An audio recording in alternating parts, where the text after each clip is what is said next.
know of any places or any people around here that volunteer to help the community at all? I only had $44 in my pocket and a camera crew hiding in a van. That's not the start of a crime documentary. That's the opening line of Secret Millionaire, a show where multimillionaires pretend to be broke for 7 days just to surprise people with a check at the end. A reality show that took economic inequality and said, what if we made this inspiring?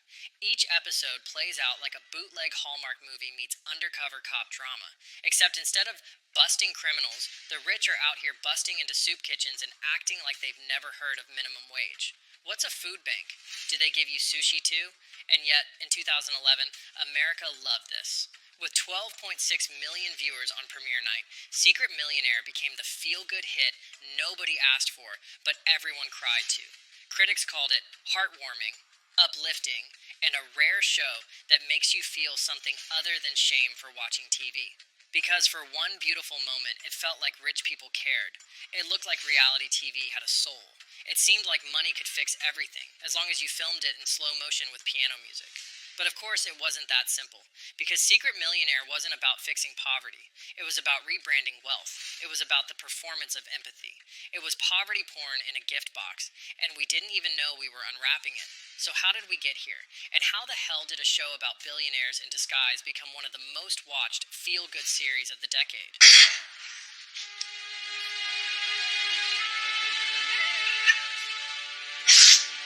Let's rewind. Secret Millionaire was born in the UK in 2006, back when reality TV still pretended it had morals. Premiering on Channel 4, the show introduced a novel concept. What if rich people left their gated communities for a week, wore a hoodie from Walmart, and experienced the real world? Like tourists in a war zone. It was charity, but make it content. And people loved it. The British version even won a Rose d'Or for Best Reality Series, which is basically the Nobel Prize for shows that make you cry and feel dirty about it. Naturally, America saw this and said, yeah, but what if we made it dumber? In 2008, Secret Millionaire hit U.S. screens via Fox. The network gave it a modest 6-episode run. Ratings were decent, around 6.7 million viewers, but not enough to keep it alive. Fox quietly pulled the plug like a parent realizing their kid's lemonade stand is bleeding money. Then came ABC, the network of second chances and excessive sentimentality. Well, I'm gonna get back to work. This is... Thanks again. In 2011, they relaunched Secret Millionaire with all the feels. And this time, the formula hit hard. 12 million viewers, Sunday primetime, Twitter hashtags, Oprah vibes. America was still licking its wounds from the Great Recession, and what better way to self-soothe than to watch rich people cry on camera while giving away checks? It was perfect escapism, the myth that billionaires do care, that wealth can trickle down, and that maybe, just maybe, the system isn't totally broken. It just needs a camera crew and some redemption music. ABC milked that moment for all it was worth. Season 2 averaged over 10 million viewers, and the press went wild. The LA Times called it a surprise hit. Vulture said Fox was dumb for letting it go. BC execs were doing victory laps around their Malibu offices. For a hot second, it really looked like Secret Millionaire was going to save TV, and maybe America itself. Spoiler alert, it didn't. So you don't have money to pay for something, people help out and volunteer wherever they can. Yeah. For a show built on surprise, Secret Millionaire became eerily predictable. Fast. Every episode was the same. Rich guy in flannel strolls through a poor neighborhood, cries, drops a check, hugs strangers, audience cries harder. Wash, rinse, repeat. By season 3, people weren't just crying, they were cringing. The cracks started small, a few offhand comments, a few too perfect random encounters. And then came the slow realization. Wait a minute, was this entire show just poverty cosplay? Critics were not kind. Entertainment Weekly called it a celebration of the redemptive power of wealth. More oh brother than oh Henry. One commentator described it as slum tourism in high definition. The term poverty porn started trending in reviews like it was a Netflix genre. The formula had gone stale. And worse, it had gone gross. Because here's the thing, if your feel-good show relies on a millionaire pretending to be broke for 5 days to decide if a food bank is worthy of help, maybe the system's broken? Just a thought. 4-day school week. For some kids, having worked inside the system means a day without food. Yeah. So... Then came the real red flags, like Danny Johnson, one of the featured millionaires, who used her episode to peddle the bootstraps narrative like it was gospel. She talked about the deserving poor, which is a term that should have stayed buried in a Dickens novel. Johnson basically went on national TV to say, you can be poor, but only if you're polite about it. The backlash was swift. Commentators pointed out that defining worthiness of help based on how likable someone is kind of misses the point of systemic poverty. But hey, nothing says nuance like a millionaire handing out checks like Oprah handing out cars. And then there was the format itself, the ultimate game show of charitable judgment. Why did this nonprofit get $40,000 and that one only $20,000? Perhaps I didn't play as much as I should have or could have, but I can look at these kids and I can enjoy it through them. Is this philanthropy or the price is right for nonprofits? Every week, the secret millionaire turned into the secret judge of human suffering trademark, deciding arbitrarily who deserved life-changing money based on a single week's worth of immersion. It was less do good and more play God. Worse yet, the show treated deception as a virtue. The millionaire had to be undercover because otherwise, what? People would be too performative in front of a rich person? On a reality show, the irony practically wrote itself. And then came the final nail, the ratings crash. Season 3 was doomed from the jump. A BC decided to air it in the summer, a graveyard slot. The premiere drew only 5.7 million viewers. That's a 56% drop from the previous season. A week later, it sank to 3.8 million, then quietly drowned in a pool of its own sweat in Olympic Games reruns. A BC pulled the plug halfway through. A few final episodes were burned off months later. Like leftovers, no one wanted to admit they forgot in the back of the fridge. I can relate to them, to kids leaving home, wanting to leave home, because it's how I felt. I wanted to get away from that environment.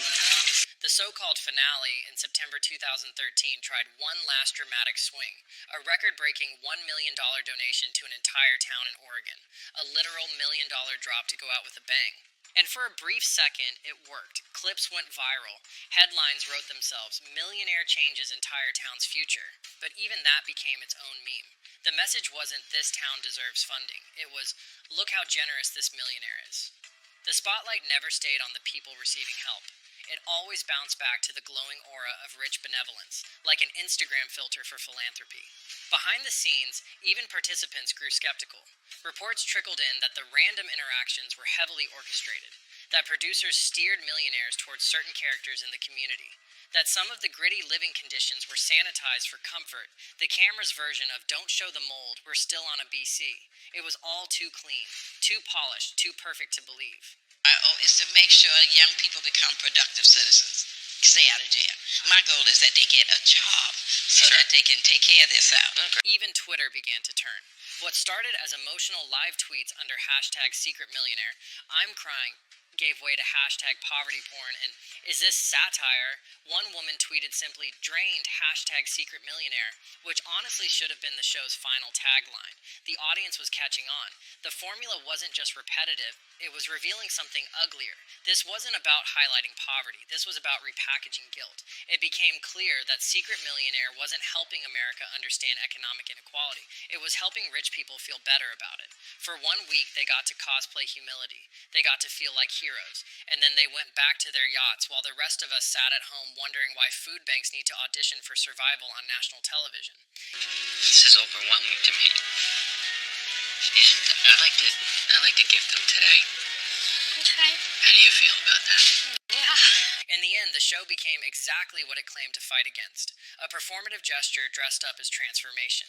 The ultimate philanthropic plot twist, where the person most changed is the one who didn't need changing at all. By the end of its run, Secret Millionaire had become the TV equivalent of a lukewarm TED Talk in a soup kitchen. Vaguely inspiring, mostly awkward, and entirely unnecessary. The magic was gone. The slow-mo hugs hit different when you realized they were probably scheduled by a segment producer. The tears felt thinner.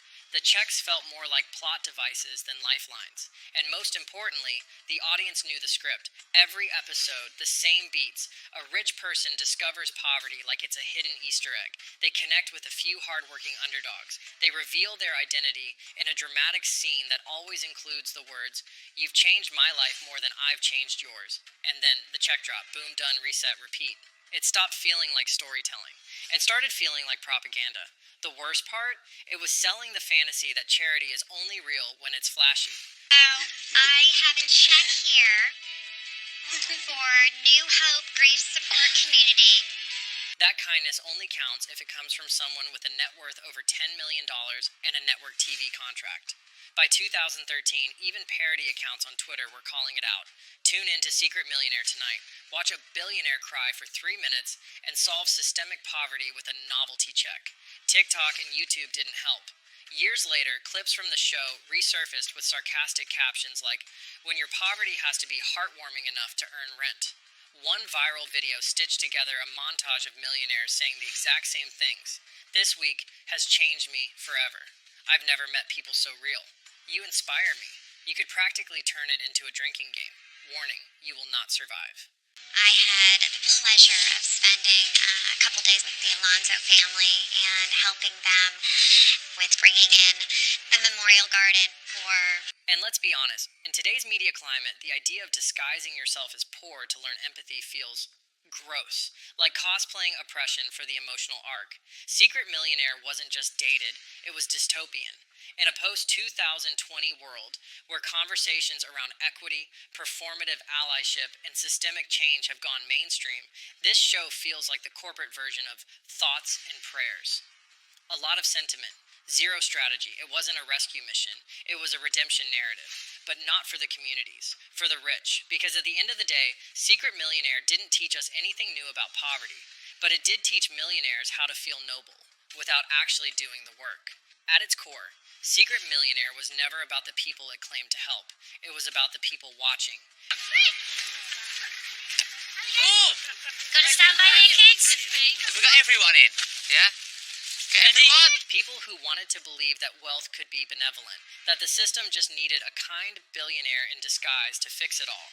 It sold us the idea that change comes in the form of a dramatic reveal and a six-figure check. Not policy, not systemic reform, not boring things like taxes or fair wages.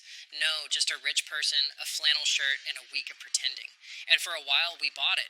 We cried, we clapped, we tweeted #inspired, we felt good. But now, we know better. We've seen what performative charity looks like. We've seen what happens when reality TV pretends to solve reality. We've seen that you can't film your way out of structural inequality, even if you do it in high definition. Because Secret Millionaire was never built to last. It was a fairy tale in the age of foreclosure, a brief distraction, a capitalist fever dream wrapped in a redemption arc. The real question isn't whether Secret Millionaire can come back. The real question is, why did we ever think it was working? So here's your final twist, your last-minute reveal.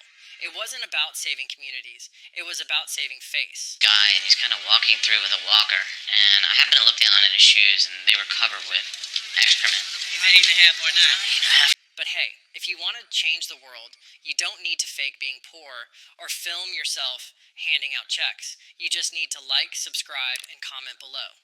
Which reality show should be secretly canceled next? Or better yet, which billionaire do you want to see actually pay taxes? Because remember, you can't fix poverty with a check, but you can roast the hell out of bad TV. And that, my friends, is worth more than $1 million.